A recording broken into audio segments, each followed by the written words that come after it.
We're live? I believe so. Okay. Yes, it says live on my page. We did it. You did it. Did it. Mm. All right. Welcome to Creating 2019. It has been a phenomenal 9 days, and I'm so excited to complete with someone that I have so much respect and admiration for, the Danielle LaPorte. And this woman, the day that I met her, I was like, "You are a creative beast."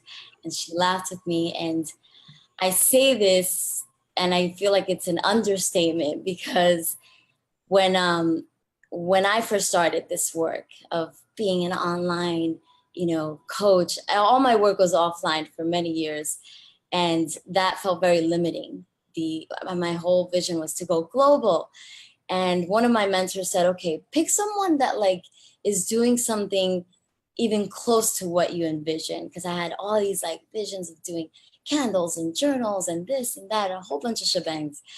And I met you through from Marie Folio with the B School Mhm. Madness. And when you came about, I was like, oh my gosh, this woman is doing all the things and with so much soul and so much style and so much originality and innovation. And I really want to thank you for that, because it was really awesome to find someone that was multi-passionate but also real and raw and funky and soul and like all the things. And I can't, I really want to thank you for that. But I'm excited to jam with you. Got it. How are you? Uh-huh. I'm well. I feel like um well, what day are we in January? Whatever date it is. I never know what date it is. What date is it? January 18th. The 18th. Yeah, I just feel like this year is about nourishment. Mm, And yeah, I feel a lot of grace and peace and I'm like in a big creative cycle now too, where I do have to, like, at night tear myself away and just be like, okay, sleep is good. Let's stay in check with wellness and everything. Like last night, it was one of those nights where I was like, just an hour longer. And I decided I'm working on this project and I didn't have a deadline for myself, a due date. I don't like the word deadline. And I set one and then I was like, oh, I have 2.5 weeks. Okay, I'm good. I just needed that. So yeah, lots of peace, lots of creating. love it. Love it. You are someone that breaks all the rules when it comes to writing and just sharing your heart. And I love that because, um, again, you're always in this like edge of like, what can I bring out that represents you? At least that's how I see it. Mhm. Um, and we've been touching about with all these different speakers on what it takes to create an epic year, and everybody's been giving their different perspectives. It's been an amazing ride. And I know that you're someone that has a lot of dreams, a lot of visions, and you're always pushing for what's next. Mhm. Um, what would you feel like this year is now bringing to light in terms of these multi-passionate creatives? Mhm. Um, uh, Focus. Focus is a form of maturity. And like I've learned over the years, more to focus. Like this planning, mapping out 2019, and like in terms of creative and production, we're about 18 months ahead, maybe 20. Like I know there's some things that are about 3 years away. And I used to always be in the mode of like, I want to do it, let's do it now. It's burning inside me, let's go. And sometimes that's the right thing to do. But I also have I got a team now, way more sane.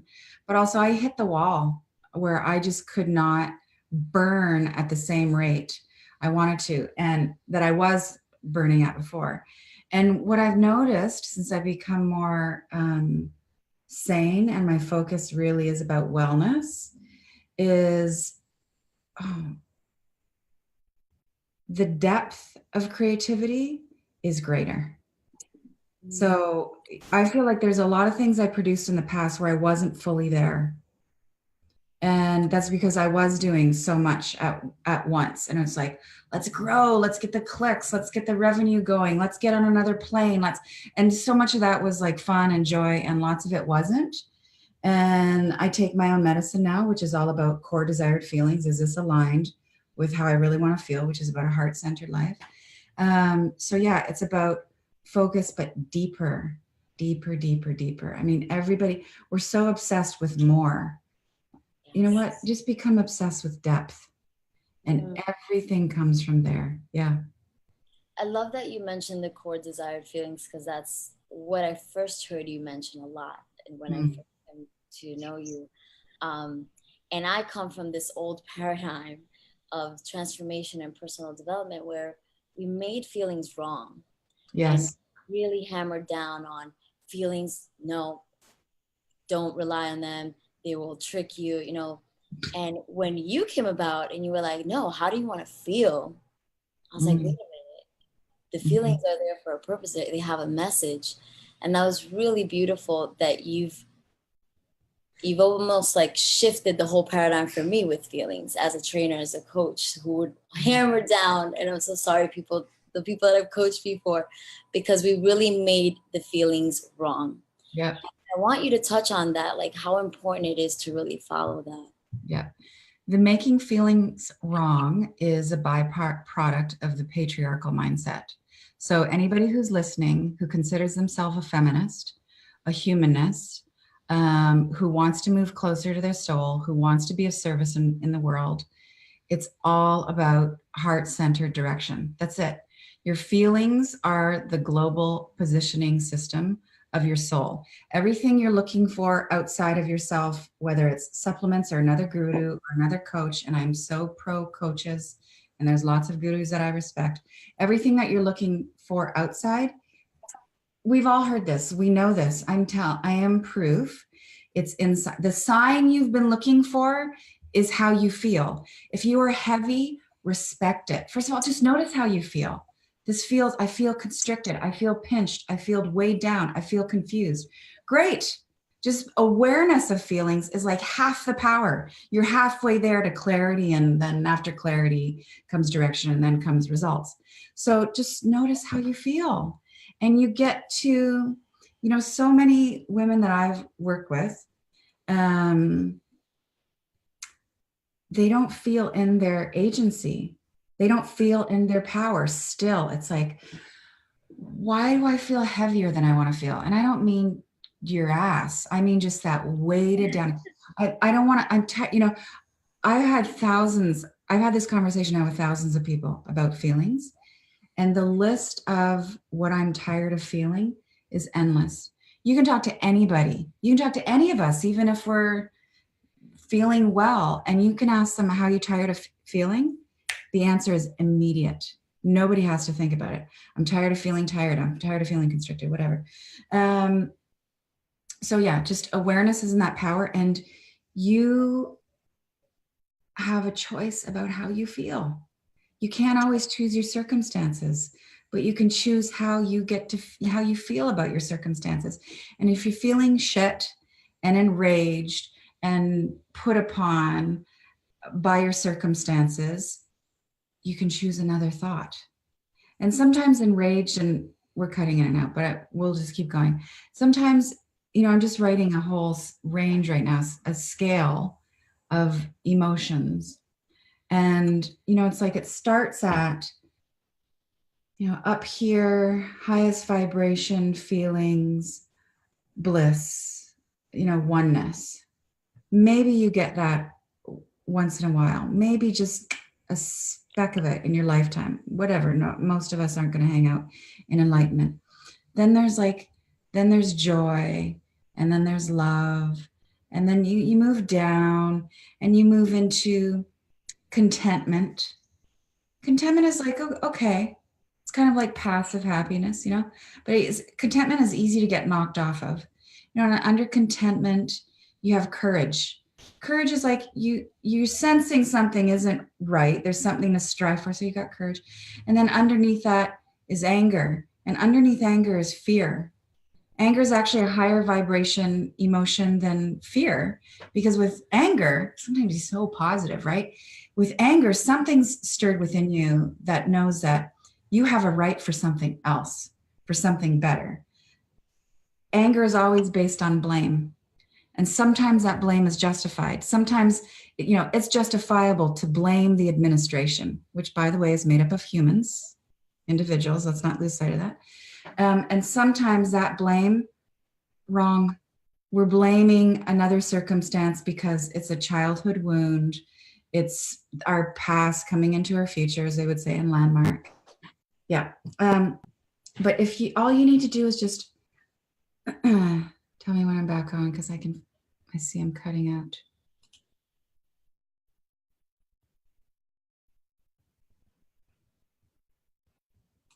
You're frozen. I don't know if everybody can still see and hear me if I am moving. Should I hit refresh? Should I? There you are. You're back. You are moving the laptop to see if that supports. Work in the room. Okay. Did I totally freeze? Yeah. I totally froze. Okay. So here's my point. Yes. My point is about being in your power and choosing how you feel.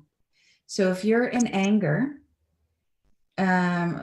you can just move up a little bit and choose contentment. If you're in contentment and things are kind of meh in that moment in your whole life, you can just move up a little and move into delight and wonder. Just move up. Like, it's difficult to move from shame and guilt, which are the lowest vibration emotions, feelings, and do an evolutionary leap up to joy, but just one choice at a time to move up the scale. That's power. That's power. You don't get that from anybody else. That's you becoming the creator of your life. I love that. And it truly has become one of my staples in my coaching. How do you want to feel? How does success feel? How does joy feel? And really getting it present in the body. How does it feel for you in your body? Yeah. I love that you touched on anger, and I want to dive into that a little bit more with you, because a lot of times anger is the one emotion that we make the most wrong. We feel shame for feeling angry, but we can't help it. We're angry. And there's something that you said about we're passing blame onto others when we're angry. Can you touch on that? That was really awesome. I'm angry because someone stole my parking spot. I'm blaming that person because they took my spot. I'm angry right now because the US administration, by the way, I'm Canadian, but let's just use this, lots of people relate. I'm angry right now because the US administration is forcing people to go back to work who aren't being paid. I'm blaming them for my anger. Now, in that case, depending how you see, that blame can be justified. You did something that's created a rage in me, an anger. Anger and rage are different things. I've got to examine my anger and my blame. Is this something that is off for me moralistically and ethically? Okay. Why does that upset me? Can I do something about it? Can I just change my thoughts about it? How can I work anger through my system so that it's not cutting me up as it's working through? I can go, okay, let's continue with a political reference. All right, that angers me. I feel that I am morally justified to be angered by that. That anger is a form of awareness. How can I make sure that doesn't create more stress for me? I can do what I can do today. I can send light. I can pray. I can vote. I can deliver lunch to someone who's working for free. There's something I can do about it. So much suffering is resolved with a choice to do something meaningful. So I'm suffering because I'm angry. What meaningful action can I do? And that meaningful action, and this so often gets missed in the self-help space, that meaningful action can be internal. Like, I'm going to pray. I'm going to actively pray for everybody who's suffering right now. It matters. If you're here, if you have a coach, if you're coaching with Michelle, you have an idea, you have a clue, or you wholeheartedly believe that everything is energy. If you're down with that, if you're even considering the philosophy that everything is energy, then use it. Then this is this is my ask of everybody, Please. especially in this space. How many times a week do we say to someone, sending love? Oh, sending light. You're sending light. But are we really? Like, is that just new age lip service? For myself, in the past, so much lip service made me look good. For one, I want to look like I'm a loving, light, self-conscious. Feel better. Yeah, I feel better. I've done my thing. I've said sending light. Listen, 4 minutes. Have someone, I've set this up in my day planner. Have a prayer list every day. Have a light list. Have a meditation list. Whatever you want to call it. Have a love list. Who in your life right now is fighting cancer? Who on the front lines do you want to be supporting? Like, I'm constantly, when I do my gratitude prayer, I'm just like, thank you for journalists. Thank you for documentarians. Those are my kind of heroes. And then I have people in my life who are fighting cancer. Yeah. Pray, light a candle every morning. Do it while you brush your teeth. Like, actually do it, because you can. Something that I learned from Marianne Williamson, that I've adopted as my own practice every day. Like, if I ever have energy with someone, or if I'm experiencing people in my circle that are having really conflicting moments, Yeah. Every time they enter my thought, I'll say a prayer for their happiness. Yes. See them, I visualize them really happy, even if I'm still upset or holding energy, but I really do it because at the end of the day, I'm praying for their happiness as I'm praying for my happiness. As they're happy, we're all one in this. As you said, everything is energy, and in that interconnection, we're all one. So as I pray for my people and for the people that are across the globe that, are not as lucky as we are. I mean, sometimes I sit and think about that. Like, my gratitude gets so emotional, Danielle, because of that. Because I start presencing, I'm about to start getting vulnerable now, but I start presencing, like, why are we so lucky? Like, how are we waking up in this beautiful bed, or I'm here in this hotel in Nueva Vallarta, and like, there are people that are children that are walking miles and miles and miles for water, getting raped on their way to get that water. And when you present certain things like that, you can't help but to really feel empathy and compassion and pray for the happiness. I'm with you 1,000%. Those are let's go one notch further, which is that creates empathy. It fuels your, I think, our will to do meaningful things when we're more aware of what's going on. And there's another type of person to pray for, which is those who are a pain in the ass, and those who are wreaking havoc and destruction. And yeah, this is a belief that helps me, gets me through it. Even the darkness wants to return to the light. Right? So I feel if somebody is lashing out, doing something damaging, something I don't approve of, something actively not in support of me, I want to do the same thing. I want to pray for their happiness, because I feel acutely aware now that if people are causing pain to others, it's really because they are in their own kind of agony. It doesn't mean I'm not I'm a stand for justice. But yeah, the darkness wants to go home. What I love about, if you guys do not follow Danielle LaPorte, you must. But what I love about your posts is that they are always pointing out to certain things that need to be called forward. And not a lot of people, especially the ones that are now calling themselves influencers in this quote unquote new age movement. Everybody not call themselves an influencer. Please. Do not call yourself a guru. I'm going to write about this afterwards. Or a shaman. Can we add that one too? No guru, no shaman, no influencer, no spiritual leaders. And for those of you who have that in your copy or your website, just consider it. Just consider removing that. It's not, you can know that in yourselves. You can walk with that. You can be that. God could have come down and she could have said, you are the shaman of all shamans. It's not for you to promote that. Let other people say that about you in their reflection, just show up as a human. Show up and be. That brings me into this whole conversation with the 5D phenomena that's going on. What's that? I wrote a post about how a lot of people are trying to distinguish themselves as having the 5D answer, the 5D blueprint that will end all your fears permanently. And, I've sat with gurus in India. I put myself in a sabbatical a few years ago, and I've never heard them talk about 3D, 5D ever.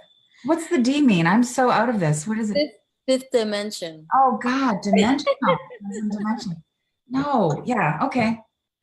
So I put this thing where I'm like, what are we doing here? We're just trying so desperately to be special and to create all these distinctions to make ourselves feel special that we're not really honoring the work, honoring what's really at play.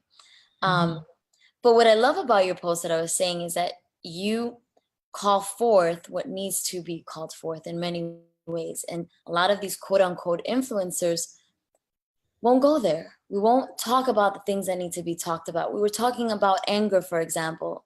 And do you know how many radical movements have been birthed because of that anger, because of that passion? I mean, Martin Luther King, it's going to be Monday, his anniversary, right? That was based on passion and anger and fueled with such no, my people get to vote. My people get to be treated equally. And this whole movement was birthed by that. And a lot of times we're afraid to tap into that anger and to feel into the contrast deeply. And we want to play in this 5D arena and make it all fluff, but it's not what we're here for, in my opinion. How do you feel about that? Well, I'm really interested in being human now. So I've spent a lot of time trying to be 5D. And it's the human experience is why I'm so inspired by Christ and really looking at Jesus as a model of the embodiment of the holy and the human. So it's it's like we just say it kind of laughingly now, what would Jesus do? But it's like that question has you really stop and look at how would my divinity choose? And how would my humanity choose? Because it has to work for both. It's like my divinity would have me sit and meditate for 8 hours. My humanity would have me check in the morning and check in at night and then make sure I'm writing good things and I pick my kid up at 3:00 and I'm taking care of all these human things. Like I was just saying to my son the other day, I'm really feeling, like I was saying earlier, just a lot of grace right now. And just that so much of the day, not just light, but so much of the day is just maintenance and preparation for the moment. Right? I'm going to say a prayer this morning and I'm going to take a shower and brush my teeth and I'm going to have some celery juice. I'm going to drink water so that when I get on at 1 p.m. today with you and your people, I can be good. It's all preparation for that moment. But the trick is to be present in all those moments of preparation. This celery juice moment is my moment right now. I just think this is really out there, but I just think I have to be okay with dying at any given moment. It's am I have I done everything I can do? Like right now, To be if an complete. asteroid fell, it's 1:39 p.m. Pacific time on Friday, January 18th. If an asteroid struck right now, would I be okay? Uh, Mostly. It's like I've set my son up. I did my best today. I did a beautiful meditation this morning. Um, I had an okay day, you know? I could die today. I don't want to die today. But would Some days you? I want to die. It's hard being here. Some days I'm just like, fuck this human thing. And it's okay to have those days, right? Like when you have those days, that doesn't negate all the work that you've been doing. I think Oh, we put hard on ourselves when we do have those days and we're like, fuck, now what? You know, we can't make it yeah, work. And we're so trying to push through the moment. And sometimes the moment is just asking you to just be and surrender. yeah, yeah, yeah. And that's easy. Um, it's easy for us to say, right? But those moments, the full presence is, I'm good right here. I don't need anything right now. Of course, you need 1,000 things. You need love, you need affection, you need water, and a bunch of other things. But it's like in this moment, if everybody could just be present for 3 seconds right now. Just be present. Just notice your breath. Just notice your breath. Like sometimes now when I breathe, I say, oh, there's God. Hmm. There's God. And you don't have to do anything right now. You don't have to prove anything. You're good right now. Like life loves you right now. You're perfect right now. Next breath, you're still perfect. Yeah. How beautiful is that? Right? Like just considering you don't have to do anything. You do not have to do anything for better karma, for getting into heaven, for being rewarded, for getting what you want. You don't have to do anything. It's hard. It's hard to wrap your head around that. It's hard to get. So then you're loved. You have everything you want. That means if you are going to do something, be in your joy. It's like if you are going to exercise, do something that feels great. It's like, and so here's a, this, let's use a physical metaphor. So it's like, if all of us just had the bodies and the vitality that we wanted, like we are health, we are hot, we are radiant, okay? Then anything we do to care for our body is from such a free choice. And like if I just felt that kind of, you know, vital perfection, what would I do? Well, I wouldn't be dieting. I wouldn't, no, I would probably wouldn't get on my laptop. I just do yoga. Just do yoga and go for walks. Joy. I would probably take a 5 rhythms class and dance my ass off. Yeah, right? Everything's a bonus once you get here. Yeah. I Yeah. love that because that really brings that ease to the forefront. Yeah. And when you really are in the practice of just relaxing into your being, Mhm. then everything is just bonus, like you're saying. It can be that easy. And yeah, we're going to have challenges, we're going to have growing pains.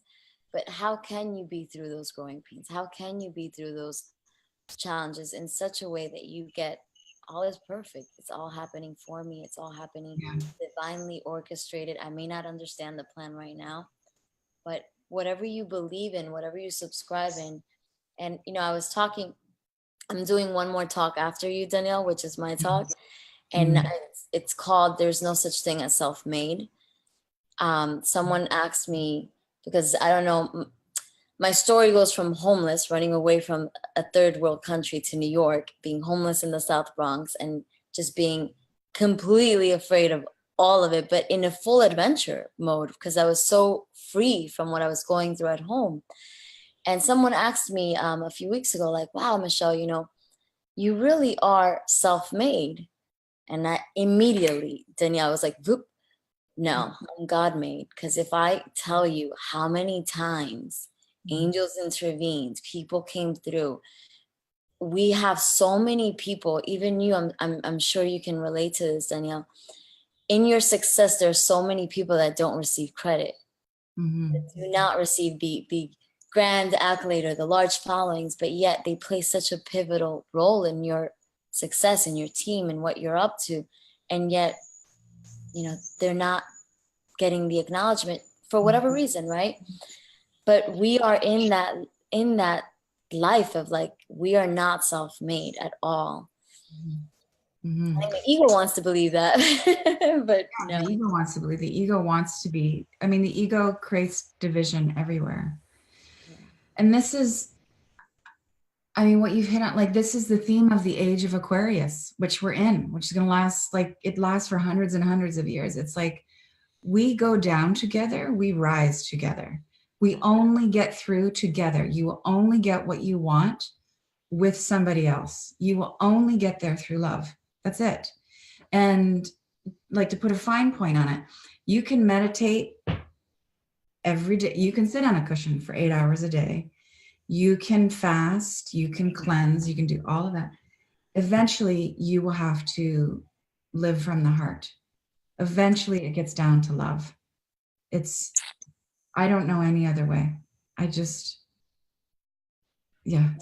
I love it. I think this is so important because that spiritual foundation, that spiritual connection, antenna, whatever you will, is such a huge part of my success and everything that I do.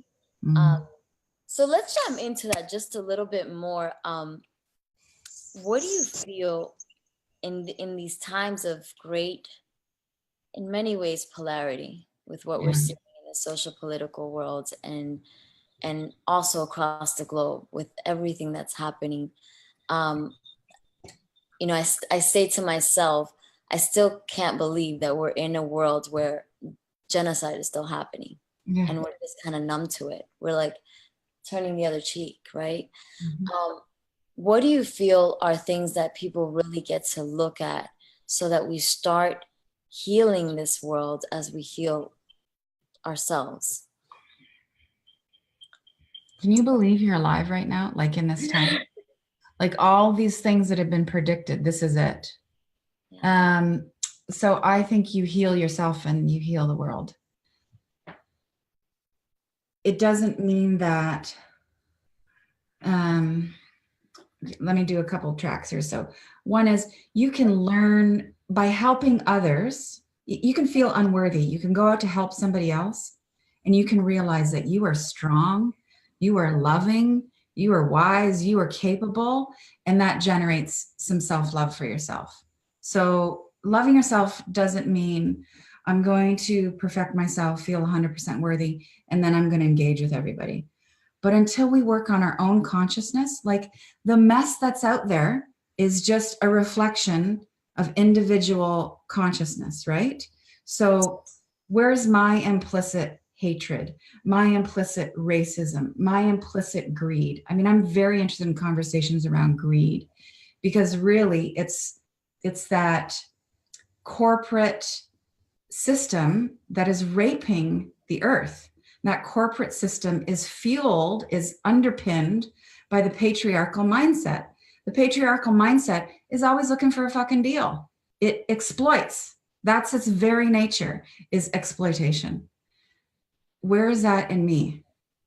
I'm going to find, it might just be a little seed. I'm not looking for my huge streak of evilness. it doesn't make me want to take apart everything I've ever done and say I'm not, but just like, oh, I can see how I get a little bit greedy sometimes.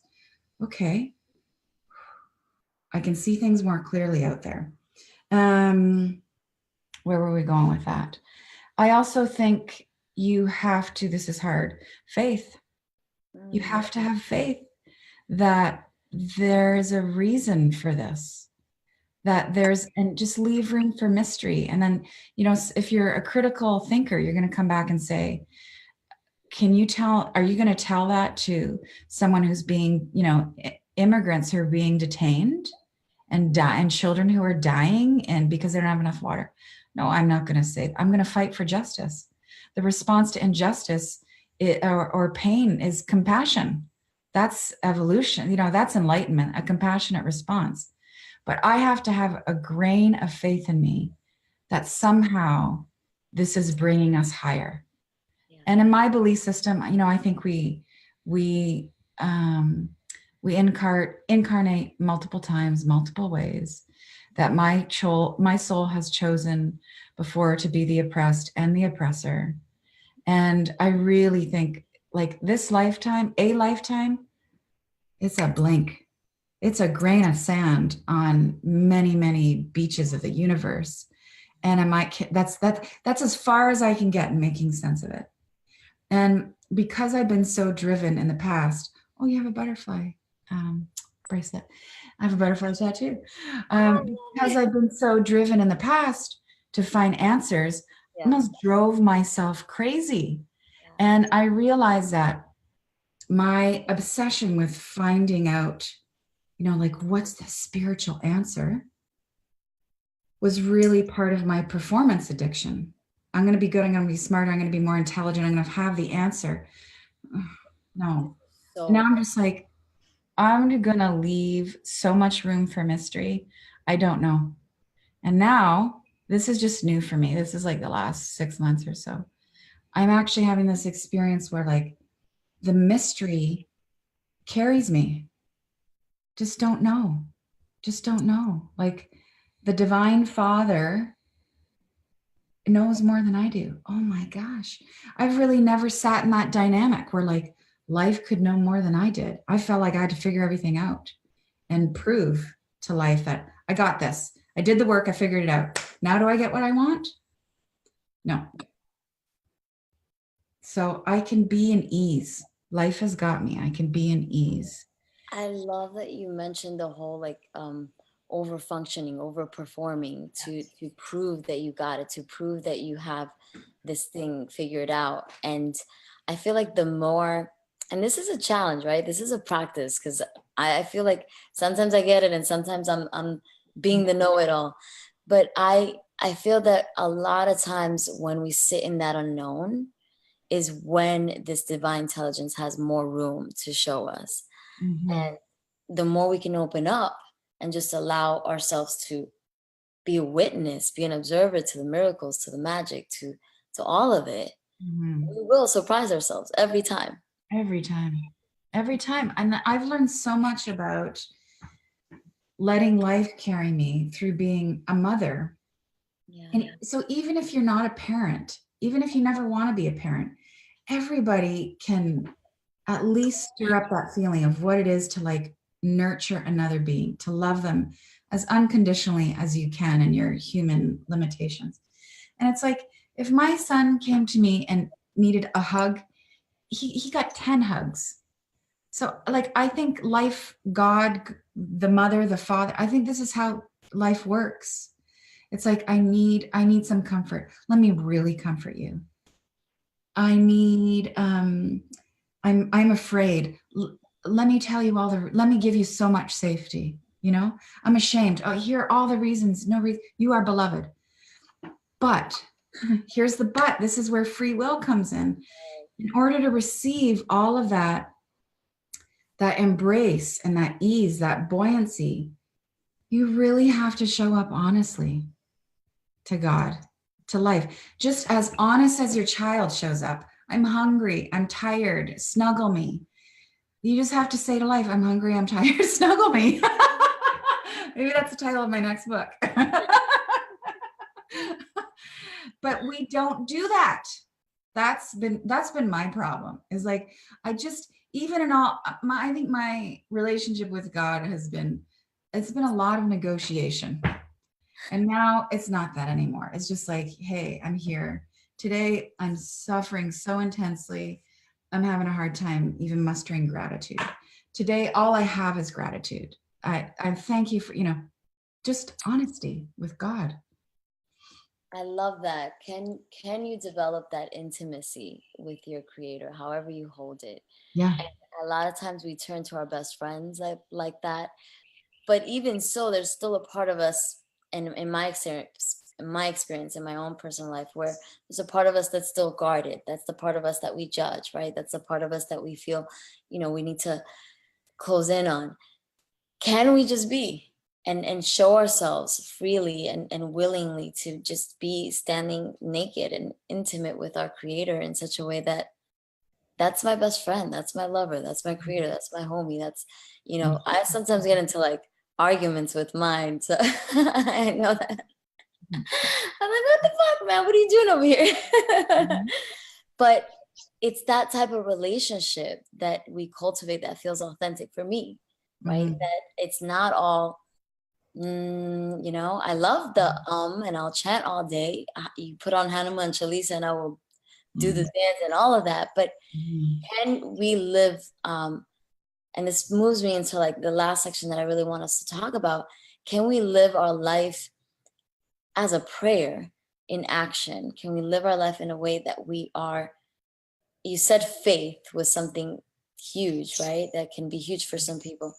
Can we take our faith and put it in action? Because a lot of times, again, we're seeing people curate, put the pictures up and be about it in these 3 seconds. There's a meme, I don't know if you've seen it, Danielle, where for Mother's Day, there's a meme with the mom and everybody's like taking pictures with her on Mother's Day. And then like the next day, she's back to herself for the next year, right?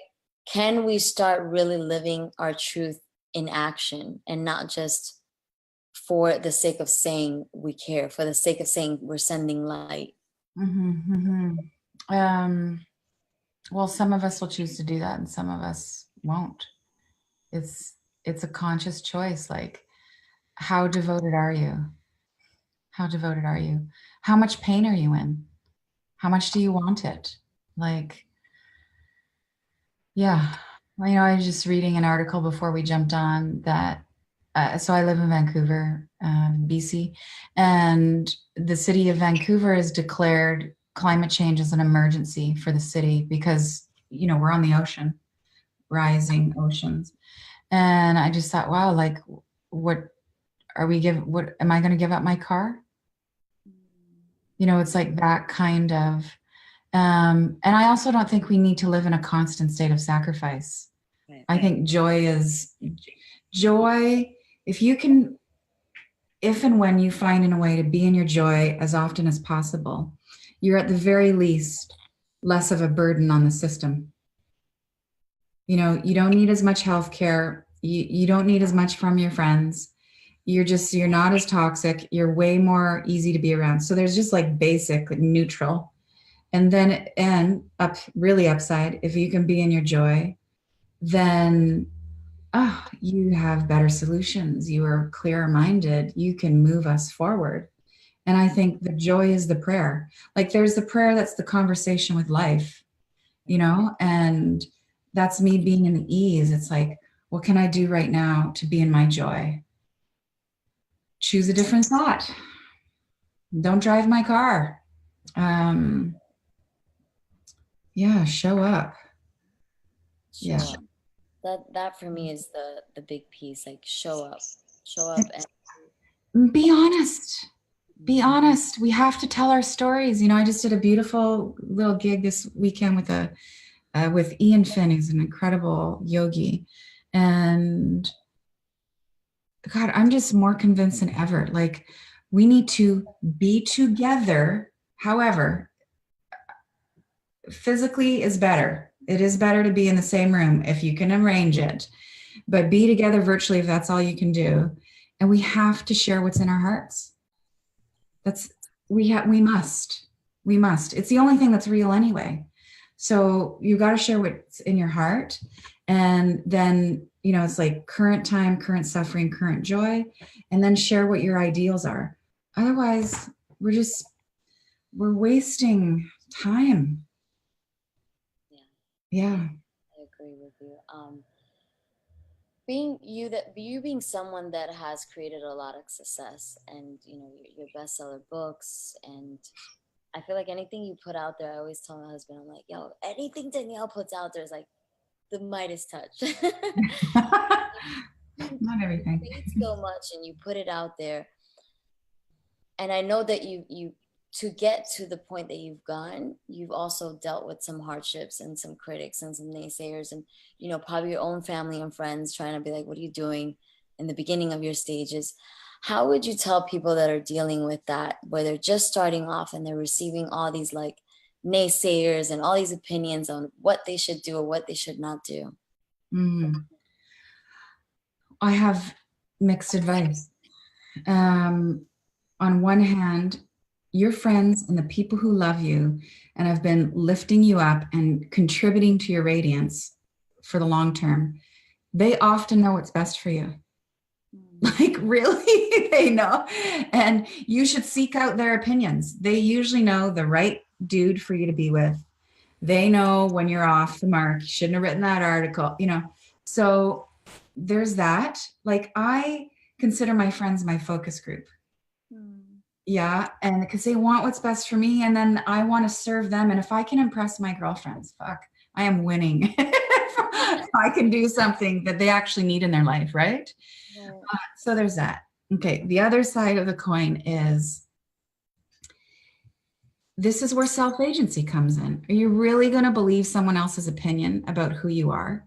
Are you really going to let someone else in your head and your thinking? Like, are you really going to let someone shrink your dream? Is it your dream or not? Like, are you practicing what you're preaching or not? Like, go for it and light it up and just serve. Like, you have to keep going. You have to keep going. And how I keep going when there's external, you know, sometimes when there's external resistance, which I actually don't get that much of. In some ways, it sounds ironic, but in some ways I stay in my lane. Like, I'm just putting out there what works in my life. It's stuff that I need. These are meditations that I did for many months, and I'm like, let's package it, and right. I just go back. What's that? I love, by the way. We're so juicy. That love and radiance meditation is so healing. Yeah. And that's not my work. That's my packaging. That's me working with somebody else who's a long-term devotee who is in the background. And I'm just sort of the front man playing the guitar. How I keep going is I constantly refer back to my heart and my intention. I know that I'm a loving person. Sometimes I'm off. I say the wrong thing. Sometimes my own wound comes into play with things. But the majority of the time, at the end of the day, I am love. And it's not anybody else's right to tell me otherwise. So I'm just going to keep going. I'm going to keep going. Beautiful. I love that. So I'm going to ask you a last question that I ask all of our speakers. I love these questions. Yeah. Yeah. I did not expect this to go. This is so my cosmic rabbit hole, by the way. Like, my jam, and we could talk hours for this because I just love these conversations. I often get told, like, Michelle, you're too deep, dude, lighten up, like, Bo. But I feel like these are the important conversations to be had, not the weather bullshit and the, yeah, how are you? Great. Okay. But before I say my last question to you, that I ask all of our speakers, I want to thank you for the work that you do and all that you put out. And I really cherish when I read your blog. I'm like, yes, fuck yes, yes. Because we need more voices out there like that are truly heart-centered and putting out real information that has us really think and look within. So I want to really honor you and honor your work for that. So my last question, this feels like it went so fast. What are your top 2 to 3 tips on creating an epic year? An epic year. Well, know how you want to feel. I call those your core desired feelings. I can tell everybody how to do it in 2 minutes. Please. Know how you want to feel. Do whatever it takes. Do not whatever it takes in that push, crush it, hack it way, but do whatever it takes to feel that way. Create an environment of wellness so you can make empowered choices. An empowered choice includes your body, your mind, your spirit. What's the third thing? Friendship. Friendship today, next week, this year, every year. Our wellness, you can track your wellness according to the quality of your relationships. And that has been scientifically proven. What's that? That has been scientifically proven. There's Yes. been a whole documentary called Happiness, The Science of Happiness. Yeah. That documents relationships are a key factor in your well-being. Yeah. Love. So I'll give you the cliff notes for how to desire map. Go through every area of your life. So divide it up how you want. I just say you've got lifestyle and livelihood. You've in there. So there's your career. You've got body and wellness. You've got your spirit. You've got your relationships. And I'm actually just rewriting all this right now. I can tell you what I said. Oh, creativity and learning. I always forget about that. Ask yourself how you want to feel. That's it. Just do the stream of consciousness. Let it all out. You'll see a pattern. I guarantee you will see a pattern. Like you want to feel bold in your body. You want to feel bold in your creativity. Narrow it down to 2 or 3 feelings. It's way deeper than this, but this is the idea. And then you plan your life according to how you want to feel. Because when you get clear on how you want to feel, you might realize that the stuff you've been chasing is not going to make you feel that way. Maybe you don't need to own a house. Maybe renting and traveling will make you feel however you want to feel. Like there's ways. There's other ways. Yeah. I love this. I want to share with you something that I do every morning. So when you introduce this whole core desire feelings, I've been on my path of seeking truth in different forms and ways. And I went through studying all these different religions and seeing where they connect and where they divide. And so I do this practice that I learned where I'll sit in bed and I'll sit in gratitude and I'm just like all zened out those first couple minutes, and I'll tap into my divine feminine and I'll ask her, how do you want to feel today? How do we want to feel today? And then I'll switch to my divine masculine as soon as I get the answer. And I say, okay, great. What do we get to do today to honor that feeling? That for me has been such a game changer in my days, in how I feel and how I work. And a lot of times it messes me up with structure, but we'll get into that a whole different life. But I love the constantly bringing to forth, how do you want to feel and how do you get to honor those feelings? Beautiful. You know, the thing with structure is there's so much criticism that we bake into the structure. That's why it's not that you've messed up, right? It's that the punishment that comes that we say we're going to get without following the structure. We're not productive enough. We're not going to launch on time. We're not clear. We're not entrepreneurial enough. That's the dysfunction, not you going with the flow. Yeah. But we do this and it's like I know it's all in our heads, it's all in our minds. However, it's real for us where we're just like, wait a minute, I need to have the calendar freaking set up and all my appointments in there. And there was a time where I was like double booking myself and I'm like, fuck, like I need structure, I need organization. But I really learned a lot from just honoring my feelings, where a lot of times people be like, dude, you're like always zen and like grounded. And like every time I'm around you, I don't know if you've heard of matrix energetics. I know we're going into a tangent, but I did matrix energetics and I would do the little spiel and people would be like, dude, you have this gift of like trance where you just put people in a trance. And I really believe it's because of what you said in the beginning of this conversation, just those first few minutes of day, that spiritual practice, that morning practice will prepare you for your day. And you'll start being the embodiment of that which you are calling forth moment to moment. You become a vessel. Yeah. And so that trance, I mean, what people are getting, and I get it too, being with you, is just like, it's centered. You're present. And in that presence is the ease, and the ease is the life force, and the life force is love. Oh my gosh, Did thank you that. so much. Yes, it's We great. did it. We did it. I honor you. I honor your work. I honor the viewers with us. This has just been an incredible conversation and so many distinctions. I hope you guys really took notes or just really soaked it in. Thank you, Danielle, for your time. I know that you are one busy lady, and I honor you for the time that you graced us with and all your wisdom. I could listen to you all day, so keep those meditations coming, girl. I will. I will. I will. Thank you for what you're doing. Yeah, you're beautiful. You're beautiful. And for everybody who listened and is here. Yeah. Yeah. Namaste, my love. Love you. Love you guys. Love. See you guys soon. Bye. Bye.